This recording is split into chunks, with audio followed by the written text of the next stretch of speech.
Ya, perdagangan saham di Bursa Efek Indonesia baru saja berakhir. Kita akan membahasnya bersama Bina Arta Sekuritas. Untuk membahas bagaimana pergerakan IHSG sepanjang hari ini, kita telah terhubung dengan Muhammad Nafan Aji Gusta, analis Bina Arta. Ya, Mas Nafan, Selamat sore Mas Andra. Ya, Mas Nafan, kita lihat ini vaksin datang, IHSG menjulang. Nah, ini berapa jauh kira-kira euforia dari kedatangan vaksin ini untuk IHSG? Ya memang kalau saya pikir bahwasannya penguatan ISG secara signifikan ya lebih dari 2% ini disebabkan yang paling esensial ya terkait dengan euforia dengan kedatangan vaksin COVID-19 dari Sinovac ya sebesar 1,2 juta.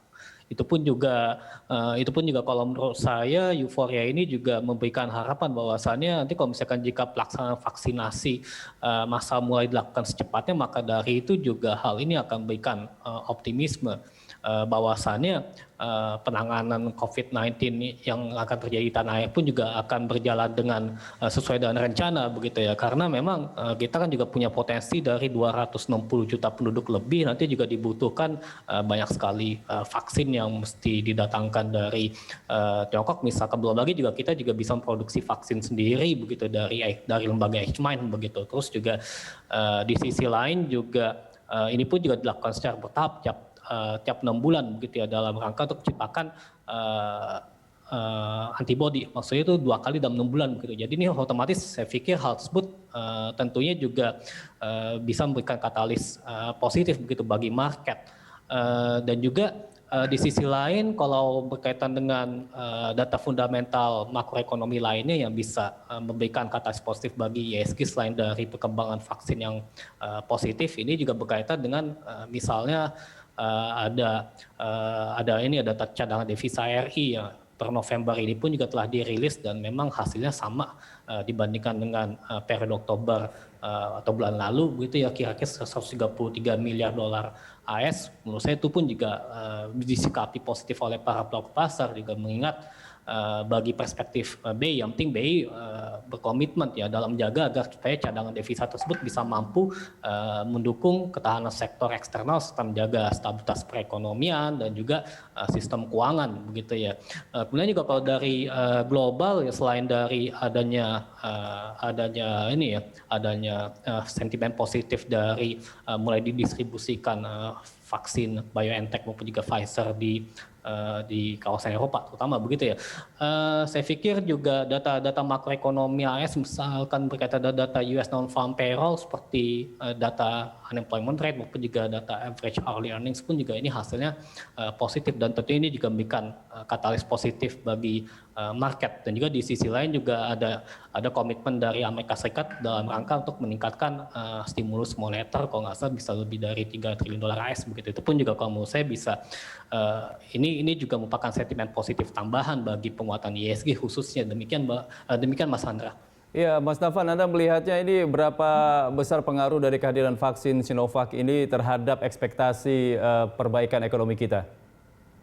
Ya memang kalau kita akui ya, selama misalkan pemerintah menerapkan protokol kesehatan yang ditetapkan oleh WHO misalkan berupa 3M, dan juga pemerintah bisa mampu menangani penyebaran COVID dengan melakukan skema 3T, maka dari itu juga saya pikir ini tentunya juga akan memberikan katalis positif bagi penguatan IHSG ke depan, karena ini kan juga berkaitan dengan recovery perekonomian. Adapun kalau menurut beberapa lembaga internasional dalam hal memproyeksikan kinerja pertumbuhan ekonomi Indonesia misalkan untuk tahun depan, memang sepertinya sih terlihat mirip V ya begitu ya, V-shape begitu ya. Kalaupun misalkan kinerja perekonomian tahun ini akan lebih sedikit terkontraksi begitu ya, nanti pada tahun depan bisa saja akan kembali seperti posisi di mana GDP Indonesia pada 2019 itu bisa di angka 4,97% alias 5% atau lebih begitu ya. Jadi ini menurut saya ini juga merupakan optimisme tambahan bagi para pelaku pasar begitu ya.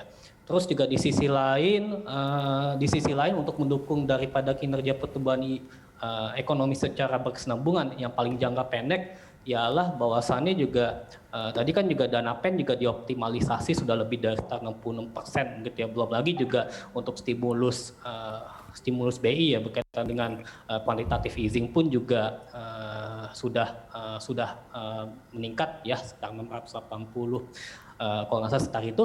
Terus juga di sisi lain juga BI misalkan juga masih memiliki ruang lagi ya untuk menurunkan tingkat suku bunga acuan sebesar 20 basis point gitu pada bulan ini, sehingga nanti akan menjadi 3,5%. Gitu. Ini juga ditujukan dalam rangka agar supaya misalkan di kuartal keempat ini Indonesia bisa terhindar dari resesi yang berkelanjutan gitu ya, sehingga nanti akan tercipta kinerja pertumbuhan ekonomi yang V-shape pada tahun depan. Seperti itu Mas Andra. Ya, Mas Tafan, kita lihat hari ini IHSG menguat 2% lebih begitu ke level 5.930. Nah, ini emiten-emiten farmasi ini menyumbang cukup tinggi ya untuk penguatan IHSG seperti ada Kimia Farma dan juga Indofarma. Nah, ini seberapa besar ini kontribusi dari emiten-emiten farmasi menopang IHSG hari ini? Ya memang kalau kita akui ini euforia ya, euforia yang berkaitan dengan kedatangan vaksin dari Tiongkok sebesar 1,2 juta. Itu pun juga dari Sinovac. Sinovac pun juga sudah bekerja sama dengan Bio Farma ya. Jadi dalam hal ini kan perusahaan BUMN yang bawahi Inaf ya, Indofarma pun juga Kimia Farma begitu ya, sehingga kedua emiten tersebut, kedua emiten BUMN ini pun juga mengalami apresiasi yang begitu signifikan. Jadi otomatis hal tersebut merupakan sentimen positif ya. Jadi kalau misalkan jika pemberitaan positif mengenai kedatangan COVID-19 ya, vaksin tersebut ya secara bertahap itu terus-menerus dilakukan, misalkan dari Tiongkok ya, yang diekspor begitu ya. Jadi otomatis saya pikir ini tentunya juga akan membuat kinerja daripada emiten-emiten BUMN di sektor farmasi pun juga akan mengalami peningkatan kinerja dari sisi pendapatan dari penjualan vaksin tersebut gitu, sehingga di kedepannya juga bisa menghasilkan kinerja laba bersih yang lebih optimal begitu. Jadi otomatis pun juga kalau misalkan jika euforia atau sentimen tersebut juga bisa berlanjut, maka dari itu seyogianya dari pergerakan harga saham pun juga memang kalau secara teknikal saya melihat sudah sangat uptrend begitu ya, sudah sangat uptrend begitu ya. Jadi otomatis pun juga dari uptrend ini pun juga terlihat bahwasannya para pelaku pasar mengapresiasi berkaitan dengan adanya kedatangan vaksin dari Tiongkok ini juga dilakukan melalui kerjasama dengan Bio Farma dengan Sinovac seperti itu. Belum lagi nanti juga akan ada vaksin-vaksin lainnya begitu yang dilakukan misalkan oleh KLBF dengan perusahaan dari Korea kalau saya ingat Genesin ya. Jadi otomatis ini pun juga menurut saya tentunya akan juga membuat kinerja emiten farmasi baik itu BUMN maupun juga di sektor swasta misalkan ya, itu pun juga akan terapresiasi ya dari sisi kinerja pendapatan maupun juga dari sisi kinerja laba bersih Mas.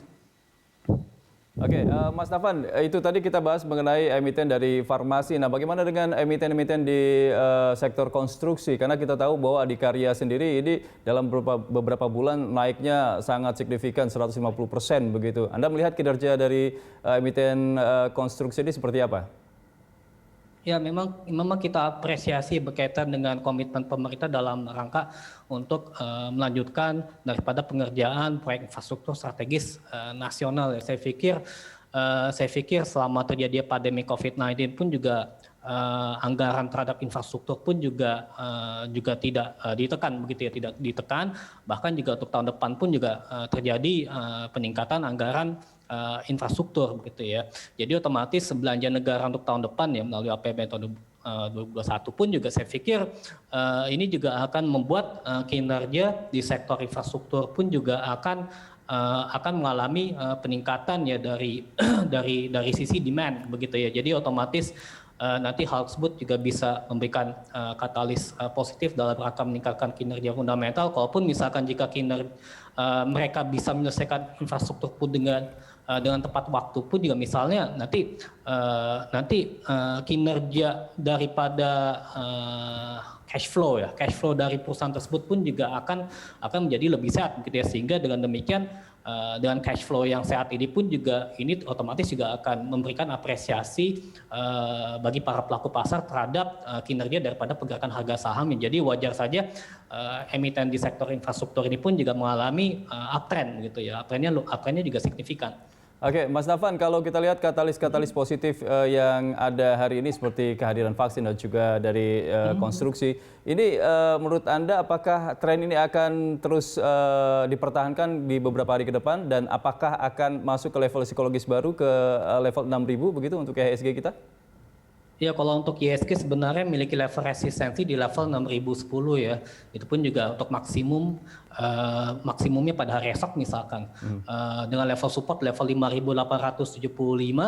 Adapun juga kita berharap bahwasannya misalkan selain dari euforia dari pemberitaan positif dari perkembangan vaksin baik itu dari global maupun juga dari Indonesia misalkan berkaitan dengan kedatangan vaksin misalnya, kemudian juga para pelaku pasar pun juga mencermati mengenai misalkan terhadap beberapa berita fundamental makroekonomi untuk hari esok, misalkan berkaitan dengan indeks keyakinan konsumen, mudah-mudahan hasilnya mengalami peningkatan dari sebelumnya indeksnya itu sekitar 79, mudah-mudahan bisa meningkat sekitar 85 begitu ya. Kemudian juga ada kinerja penjualan retail, belum lagi nanti juga mengenai pelaksanaan pilkada serentak di Indonesia pun juga kalau dilaksanakan dengan demokratis pun juga ini juga bisa memberikan sentimen positif tambahan bagi pergerakan IHSG untuk pekan ini misalkan. Baik, Mas Nafan, singkat saja saham-saham rekomendasi Anda untuk besok kira-kira apa saja?